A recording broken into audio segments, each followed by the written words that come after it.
Të nderuar shikues të RTI-s, vazhdojmë tutje me pjesën e tretë të këtij emisioni me musafirin në studio, ashtu siç edhe ju paralajmëruam, do të kemi një lidhje të drejtë për drejtë me kryeimamin e Bashkisisë Islame apo Këshillit të Bashkisë Islame në Mitrovic, atë nderuarin Recep Lushta, dhe do të flasmi për xhamin e Urrës së Ibrit, e cila është njëkohësisht dhe xhami ikonike dhe historike për këtë vend. Ata nëse e kemi në lidhje hoxhën, po e përshëndesmi, selam aleikum nga Prishtina. Aleikum selam wa rahmatullahi wa barakatuh nga Mitrovica. Nuk jam duke dëgjuar kënes në studio të nderuarin. Wa aleikum selam wa rahmatullahi wa barakatuh. Atëherë, faleminderit shumë nderuarë që gjatë të kohët jeni pjesë e këtij misioni përmes lidhjes telefonike. Ju faleminderit juve për ftesën dhe mundësinë që të drejtohemi radio të shikuesve tuaj sa i përket kësaj çështje të xhamisë së Ibrit. I nderuar, pra është 2 maj e vitit 1999 kur forcat serbe e rrafshuan këtë xhami, e cila mbetet pothuajse ende në atë gjendje qysh mbet me 2 maj të vitit 1999. Pas një vendimi të Kuvendit Komunal të Veriut të Mitrovicës për hapjen e Urrës së Ibrit, kanë filluar zërat apo kërkesat pse jo të mos rindërtohet edhe xhamia e Urrës së Ibrit. Çfarë kemi më të rejat, nëse mund të themi kështu, nga Këshilli i Bashkisë Islame në Mitrovic, dhe sa janë mundësitë për një rindërtim të kësaj xhamie?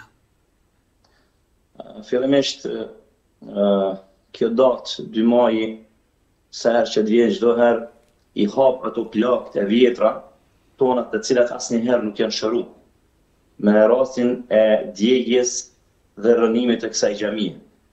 E që kjo plagë nuk është plagë vetëm e imamëve dhe Këshillit të Bashkisë Islame të Mitrovicës, por është një plagë e gjithë besimtarëve dhe qytetarëve të Mitrovicës dhe më gjatë. Këshilli i Bashkisë Islame në Mitrovic, vazhdimisht që nga pas lufta, do të thotë pasi që ka përfunduar lufta në qershor të 99-s, gjithmonë jemi mundu dhe kemi bërë përpjekjet tona maksimale për rindërtimin e kësaj xhamie. Dhe çdo strukturë politike e cila është ndruar në qytetin tonë, qofshin ato ndërkombëtare apo edhe vendore, çdo takim tonin ne e kemi potencuar nevojën e rindërtimit të kësaj xhamie. Fillimisht kjo xhami duhet të dim se ka qenë një prej xhamive më të vjetra të qytetit. Është ndërtuar me dikon rreth vitit 1771-1772. Dhe është një ndër monumentet historike të qytetit Mitrovicës dhe të Kosovës, e cila ka qenë në listën e monumenteve të UNESCO-s. Dhe ndoshta edhe kjo ka qenë edhe arsye kryesore që serbët e kanë rënu në temel këtë xhami, në mënyrë që të humbin çdo gjurmë të saj. Përpjekjet tona thash janë të vazhdueshme, kanë qenë të vazhdueshme dhe vazhdojmë të insistojmë në atë se xhamia duhet të rindërtohet. Xhamia e Mitrovicës, xhamia e Ibrit, sikur që e kemi quajtur ne, ka qenë simbol i qytetit.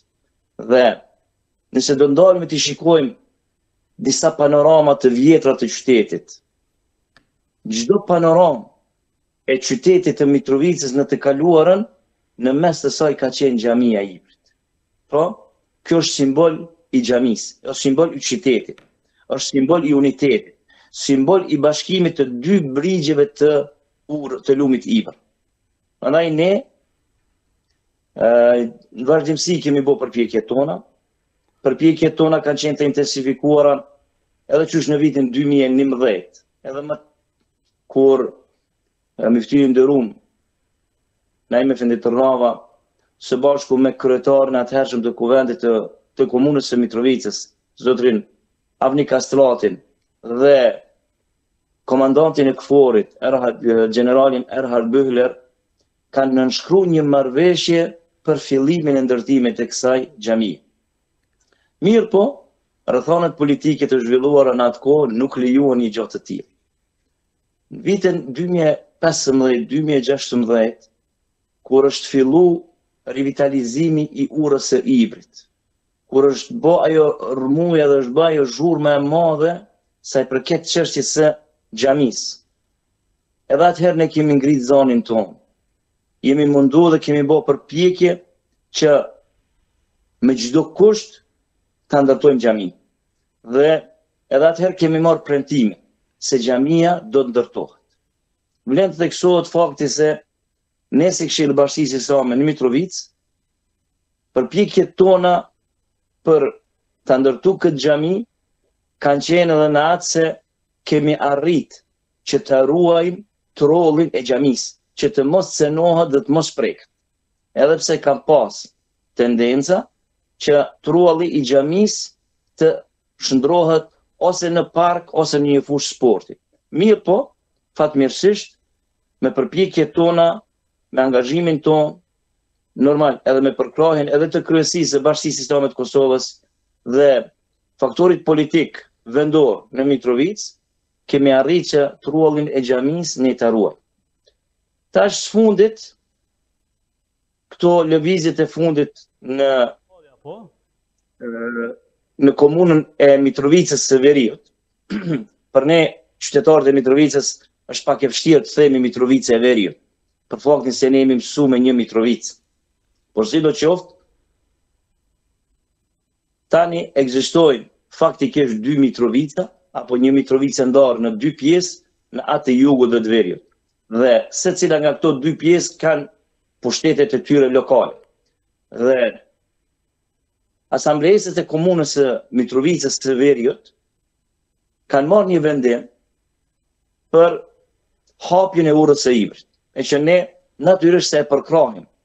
Çdo çështje e cila është në të mirë të bashkimit të qytetit, në të mirë të lëvizjes së lirë, në të mirë të afrimit edhe të komuniteteve dhe të lëvizjes së lirë të gjithë qytetarëve pa dallim etnie dhe feje. Sa i përket çështjes së ndërtimit të xhamisë në këtë kohë, ne jemi konsultuar dhe kemi pas edhe kërkesë nga përfaqësuesi asamblesë komunale në Veri, që ne jemi të gatshëm për me ndërtu xhami. Ne u themi të gjithëve se si Bashkia Islame edhe e Kosovës, po edhe si Këshilli i Bashkisë Islame në Mitrovicë, ne jemi të gatshëm çdo herë që në momentin që na ofrohet siguria e plot për ndërtimin e asaj xhamie, ajo xhami do ndërtohet. Pra, jeni të gatshëm që kjo xhami të ndërtohet. Po kthehemi pak pra xhamia e Ibrit ekziston çështë nga viti 1971-72 dhe është 1771-72. Po, 1771 ose 72. Dhe është pronë e Këshillit të Bashkisë Islame në Mitrovicë, ku në kadastër ka rreth 6 ari sipërfaqe. Po. Dhe këtë truall, siç e thënë më herët, pra e keni ruajtur përpos xhamisë, edhe truallin e keni ruajtur deri më tani. Plotësisht, Këshilli i Bashkisë Islame ka qenë shumë vigjilent për faktin se ai truall duhet të ruhet, sepse është pronë e shenjtë. Dhe në asnjë formë nuk kemi leju që trualli të preket. Një pengesë e cila ndoshta menjëherë në vitet e para të pas luftës na është bërë që ndoshta të marrim hapa drejt për ndërtimin e kësaj xhamie, ka qenë fakti se ekzistojnë dyshimet se në rronojat e kësaj xhamie ka varrezë masive. Edhe pse diku para 5 ose 6 viteve është bërë një gjurmim, një hulumtim i varrezës masive, por nuk është gjetë aty asgjë. Edhe pse ai hulumtim ka qenë shumë sipërfaqësuar. Dhe ne mendojmë se aty është mirë që të hulumtohet në çdo cep të asaj pjese për të parë se a ka me të vërtet ndonjë varr masiv apo jo. Këtë e bazojmë në faktin se xhamia ka qenë në nivelin e urës, e cila sot është momentale, diku rreth 4 dhe 4 metra e gjys. Dhe i tërë ai vend pas djegjes së xhamisë është mbuluar me dhë që është sjell me kamion dhe me ekskavator. Nga serbët apo? Një prej pengesave. Nga serbët apo? Po. Do të thotë pas datës 2 maj 1999, kur është djegë dhe kur është rënu. Aty është mbuluar me ekskavator, është rënuar dhe është sjell edhe dhe shtesë i cili është i venduar aty. Për faktin se xhamia tash ka qenë shumë afër bregut lumit, do të thotë dikun 4 metra gjys në nivelin e urës. Prandaj këto dyshimet se aty mund të ketë varr masiv ka qenë edhe një prej pengesave dhe çdo herë ato thirrjet e autoriteteve, sidomos të UNMIK-ut, që nuk mund të lejojmë ndërtimin e urës. Ja po e shohim edhe xhami, e shohim se në çfarë pozicioni ka qenë xhamia. Do të thotë është dashur që poshtë xhamit zbritet me shkallë dhe aty do të thotë kjo është ajo brendësia e xhamisë që është në nivelin e urës.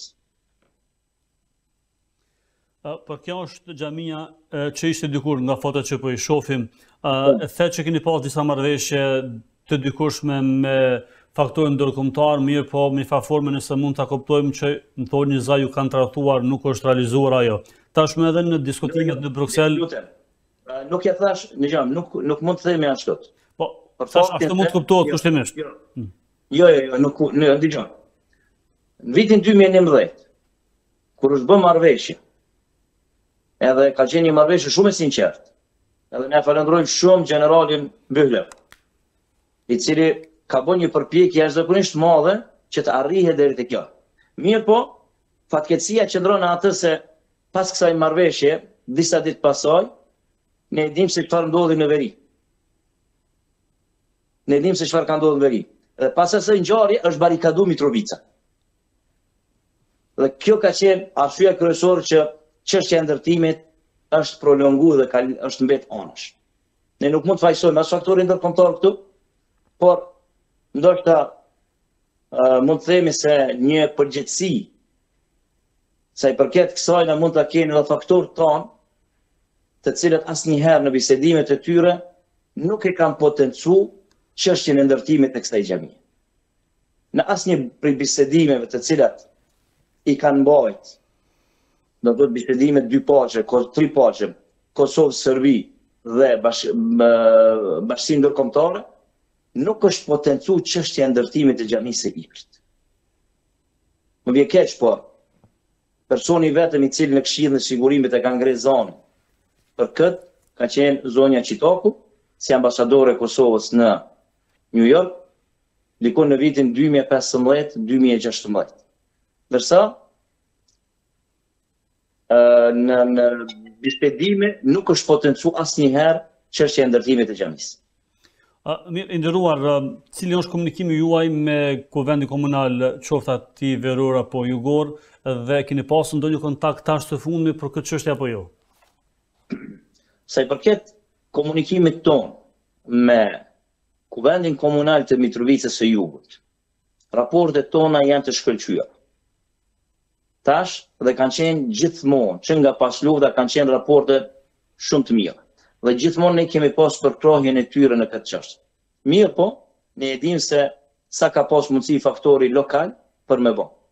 Sa i përket Kuvendit Komunal në veri, nuk mund të them se kemi ndonjë komunikim të rregullt me ta, përveç faktit se komunikimet tona janë vetëm me asamblesët e komuniteteve jo serbe.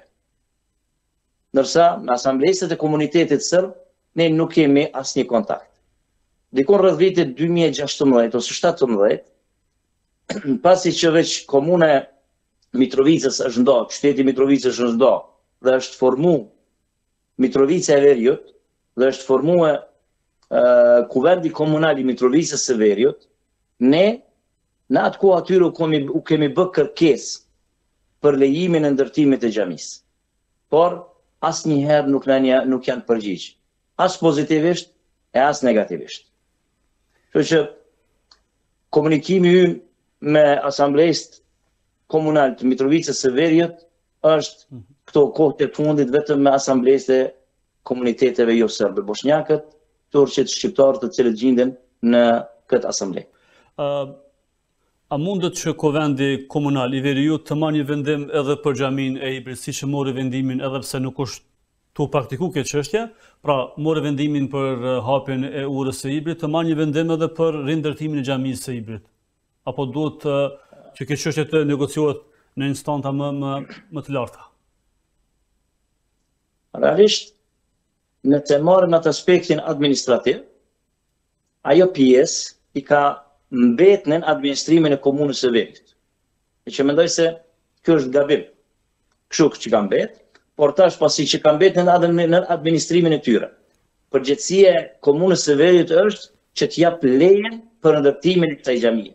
Mirë po, ne e dim se asamblejistët, as kuvendi komunal, nuk ka mundësi që të siguroj siguri, nërsa siguria për ndërtimin e kësaj xhamie dhe për lëvizjen e lirë dhe gjithashtu edhe për rihapjen e urës së hibrit u takon edhe faktorin ndërkombëtar, në këtë rast KFOR-it, si dhe policisë të Kosovës. Kështu që sikur të kishte me qenë një bashkëpunim i sinqert, edhe sikur të kishte me pas gatishmëri nga gjithë faktorët relevant, ne mendoj se hapja urës së hibrit dhe ndërtimi i kësaj xhamie kishte me kontribu në rikthimin e një stabilitet dhe një paqe të qëndrueshme në vendin tonë dhe në qytetin tonë, në dy pjesë të qytetit. Dhe unë mendoj se është përgjegjësi edhe faktori ndërkombëtar, por është përgjegjësi edhe e faktorit tonë institucional, duke filluar nga presidenca, kryeministria, pastaj edhe atyre në nivelin lokal, pa anashkalu edhe përgjegjësinë tonë si Bashkia Islame, që të gjithë së bashku të angazhohemi maksimalisht me sinqeritet që kjo xhami të rindërtohet, duke potencu faktin se kjo xhami është nevojë e qytetarë, sepse ne kemi një numër të madh të besimtarëve, të cilët jetojnë në atë pjesë, në veçanti në lagjën e bosnjakëve dhe në pjesën veriore të qytetit, të cilët nuk po kanë mundësi ku t'i kryen ritualet e tyre fetare. Dhe ne po detyrohemi që gjatë festave, sidomos festës së Bajramit, që të huazojmë edhe fusha sportive, si që kem pas rastin tash edhe sfundi palestrën e sportit, për të falë namazin e Bajramit.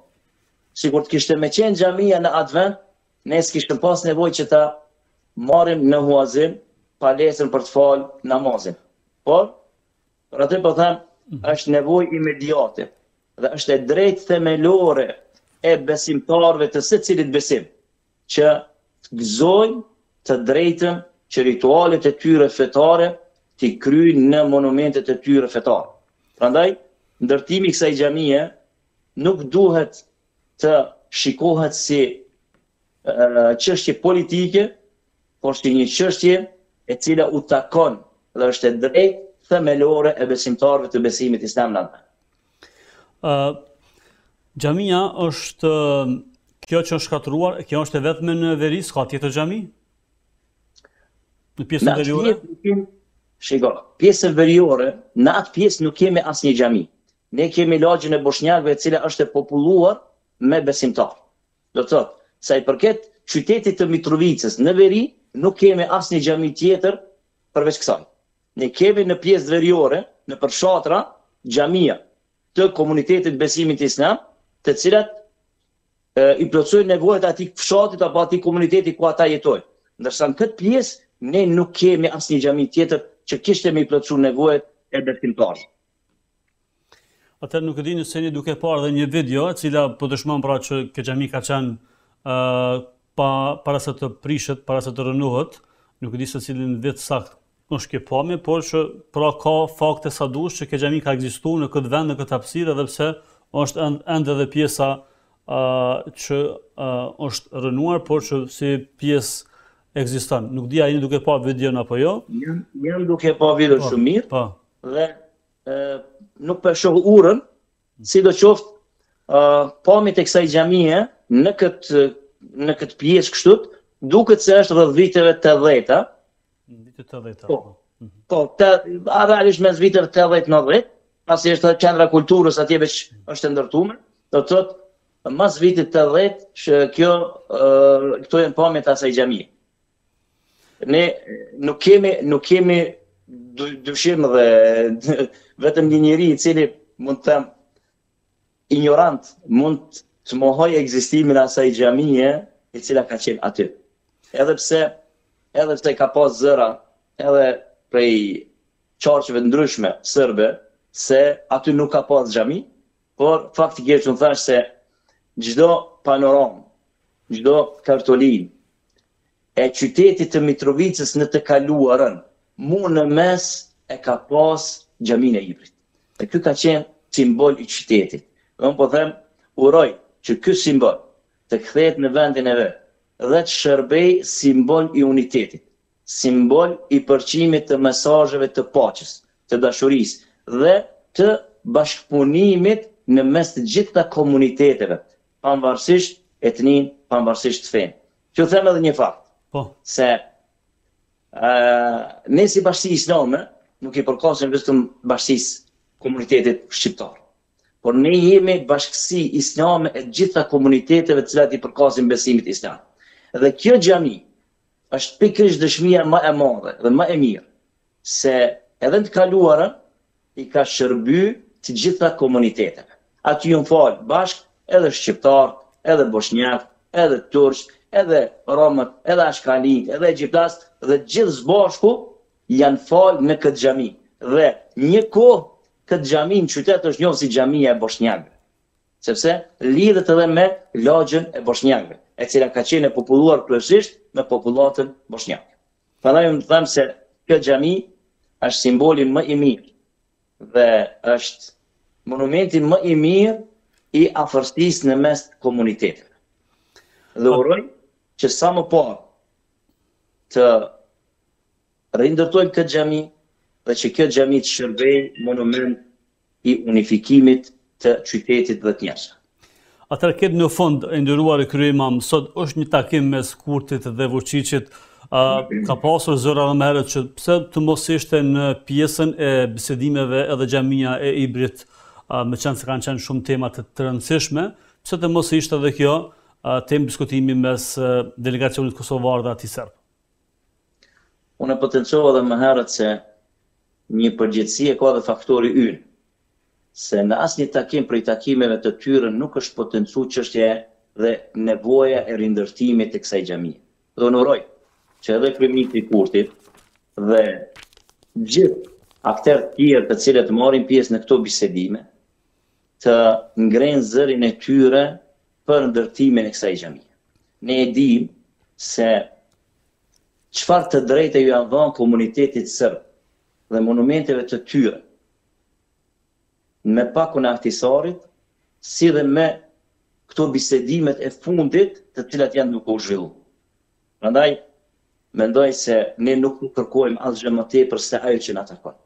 As nuk po kërkojmë që rreth xhamisë të bëhet eksterritorialitet. Po kërkojmë që xhamia të ndërtohet në vendin e vet. Xhamia të i kthehet qytetit dhe besimtarëve dhe uroj që edhe kryeministri Kurti, edhe presidentja Osmani, edhe kryeparlamentari Konjuca, që edhe deputetët e gjitha partive pavarësisht orientimeve të tyre politike, që të bëhen unik dhe të bashkohen rreth ngritjes së zërit për ndërtimin e kësaj xhamie. Nuk dëshirojmë që kjo xhami të merr konotacion politik, por dëshirojmë që thjesht kjo xhami të vihet aty në vendin e vet, ashtu siç ka qenë në ato përmosat e saj, vetëm e vetëm që t'i shërbej qytetarëve. Të nderuar, falenderoj shumë që ishe pjesë e këtij emisioni, po shpresojmë për ditë më të mira dhe inshallah shumë shpejt ta kemi edhe xhamin e ndërtuar në këtë vend. Ju falenderoj edhe juve për mundësinë e dhënë dhe ju përgëzoj edhe për emisionet e juaja, për radion dhe televizionin e juaj dhe lut Zotin e Madhreshëm që ta shohim sa më parë se kjo xhami po rindërtohet dhe që prej kësaj xhamie të përçohet ezani i paqes dhe i dashurisë. Shumë faleminderit dhe dëgjohemi për të mira. Gjithë mirat ju. Të nderuar shikues, ishte në lidhje të drejtë për drejtë kryeimami i Këshillit të Bashkësisë Islame në Mitrovicë. Diskutuam për xhamin e urës së Ibrit, një nga xhamitë ikonike apo historike që daton që është nga viti 1771 në këtë vend e që ka shërbyer për të gjitha komunitetet që përkasin besimit islam, shqiptar, turk, bosnjak, kashkali, rom, egjiptas e kështu me radhë. Problemi, sipas kryeimamit, nuk është që është në problem lokal, sepse vullneti është edhe nga niveli lokal pothuajse edhe nga qendror, por është një problem i cili ka të bëjë me politikën e që tash serbët vazhdimisht janë duke kundërshtuar ekzistencën e kësaj xhamie që ekziston ende hapësira po vendi ku ka qenë kjo xhami së bashku me 6 ari truall e që Bashkia Islame, siç e tha dhe kryemami, ka mbrojtur këtë pjesë me gjitha forcat e saj që i ka pasur, për të mos u humbur edhe trualli 6 ari që serbët kanë tentuar të humbasin gjitha gjurmët e ekzistimit të kësaj xhamie, përveç që ka dëshmitar njerëz cilët janë falur në këtë xhami, ka edhe foto dhe video që dokumentojnë ekzistimin e kësaj xhamie që është vetmja në pjesën veriore të Mitrovicës. Besimtarët muslimanë të gjitha komuniteteve atje në veri detyrohen që të vinë në jug për të falur, ndërkaq se përket festave, siç tha kryemami, detyrohen të marrin salla sportive për të kryer ritet fetare, në këtë rast se përket festave të Fitë Bajramit, meqense se nuk ka xhami tjetër.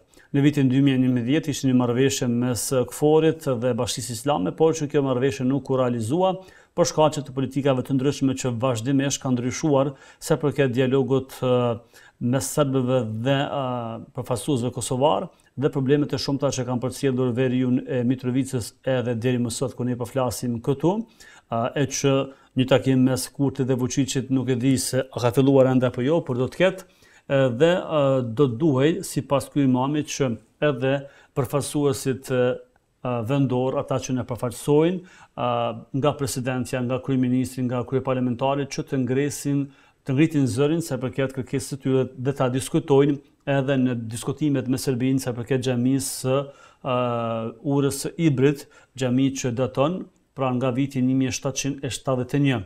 Por që një gjë e tillë nuk është bërë ende nga asnjë nga politikanët vendor, thotë kryemami Lushta, po përveç kësaj ka thënë Vlora Çitaku në Këshillin e Sigurimit që ka përmendur një herë këtë xhami e cila është rrafshuar me 2 maj të vitit 1999 nga forcat serbe, e që pas rrafshimit është hedhur edhe shumë kamiona me dhe mbi të që të mos ketë gjurmë, por që pastaj pas luftës është larguar dheu dhe mbetet ende ai vend ku ka qenë xhamia e Ibrit. Të nderuar shikues, të nderuar dëgjues, kaq për këtë emision. Do të takohemi sigurisht nesër në të njëjtën kohë. Deri atëherë, mirëmbëjtje dhe vazhdoni të qëndroni me programet